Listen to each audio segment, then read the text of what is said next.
Hey, welcome back. And if you're new here, my name's Christina Kent, and I'm a fine artist based out of San Francisco. Now, recently, I've been working on a lot of pieces for my upcoming solo show in March. And as I've been working, I've been trying to make a lot of pieces that I feel like will be worthy for this solo show. So these tend to be larger, more involved works of art. And I find that as I'm working on these larger pieces, sometimes my painting can get a little tight. It can get a little too serious, and I find it harder to get back to those loose, kind of expressive brushstrokes that I really like. So, with this video today, I want to go through an exercise where we get back into that looseness, where we just do some sketching to add some lightness to our studio practice. One of my favorite ways to loosen up my painting is to go out and do plein air painting. And here we're going to keep it really simple. We're just going to be doing a simple value study in plein air. So grab your paints and let's get started. So for this value study, I went down to a park in downtown San Francisco on a beautiful sunny day. And I just had these amazing views of the downtown and also of the Bay Bridge in East Bay. So I decided for my value study to focus in on this view of a street and the Bay Bridge and the bay in the background. So we're going to be doing a value study. And if you're not familiar with value studies, it's basically this idea of taking a painting, taking an image, and then converting it into just light and dark. So we're not going to use any color here. We're just going to focus on light and dark shapes.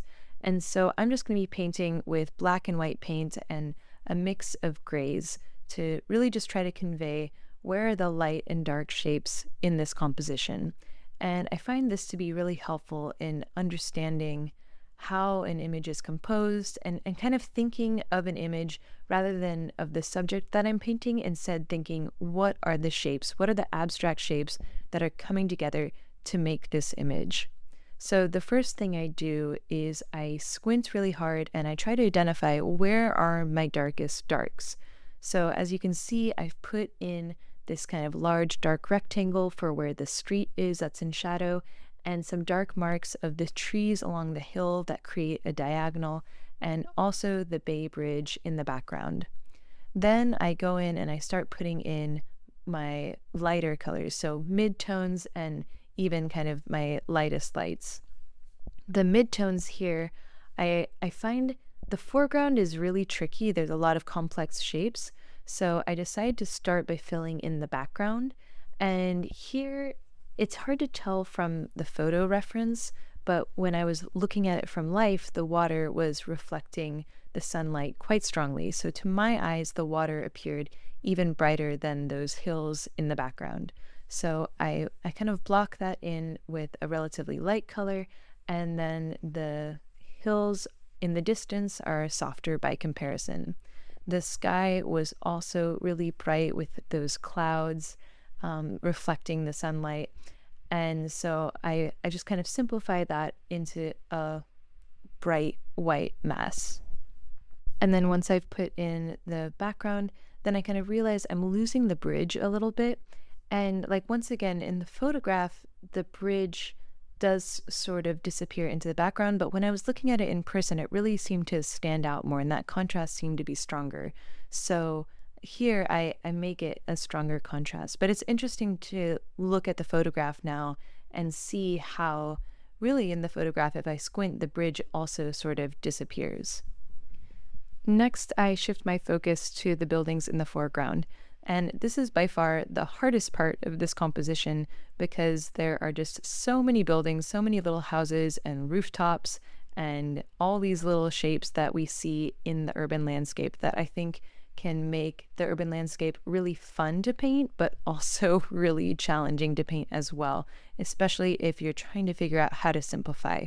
So when I'm doing this, one of the main things that I do is first, I do a lot of squinting. So I'm squinting and I'm trying to assess what are the large shapes that I'm seeing. And I'm generally seeing this sort of dark gray mass on either side of that very dark shaded street. So I first kind of block in the dark gray mass. I'm also seeing light reflected on some of the trees along the street. And this is something that was changing as the light was shifting over time. But so I kind of block in where those lights are changing on the street. And then I try to squint and get a sense of the overall shapes of the buildings and not put in every little shape. I'm not copying the buildings that I'm seeing exactly, but I'm trying to more give a sense of the dense urban environment. So it's it's almost like figuring out kind of what are the patterns of these buildings that I'm seeing. I'm seeing some large rectangles, I'm seeing some smaller rectangles, I'm seeing some are very dark, some are very light. And so I'm trying to get that right balance of the size of the rectangles and then where some of the dark and light accents are in this sort of gray mass. I make sure to have a lot of variety in my shapes. So some of the rectangles are larger, some are smaller, some are longer, some are shorter. I also have some vertical shapes in there. In particular, there's kind of those towers, or I guess the steeple of the church that I'm seeing. So I have some vertical shapes that sort of balance out a lot of the horizontal shapes.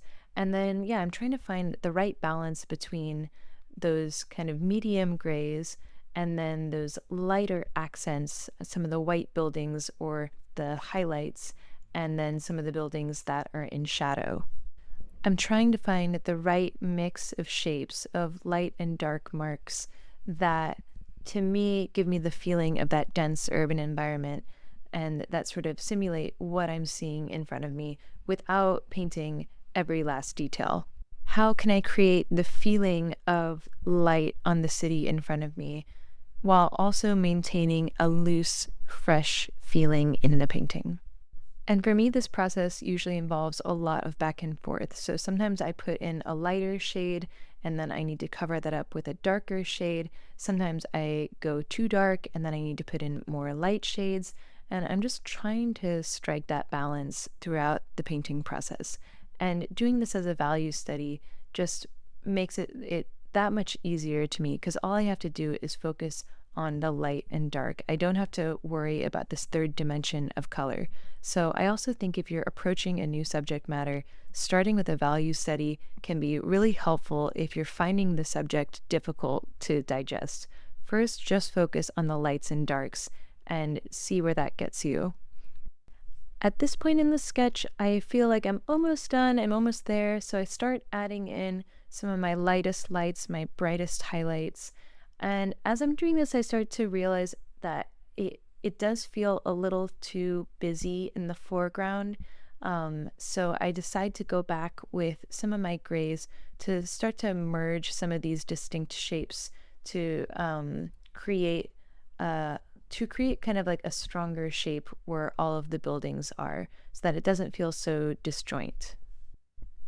I find adding back some of those grays really helps the areas shine where I do add the highlights and give us that effect of the glinting sunlight.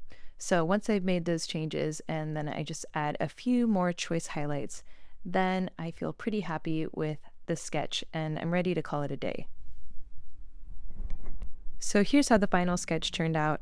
It was definitely really hard to try to simplify such a complicated and detailed scene onto such a tiny canvas, but doing it as a value study, focusing just on the lights and darks, really helped the process and helped me see more in terms of the abstract shapes.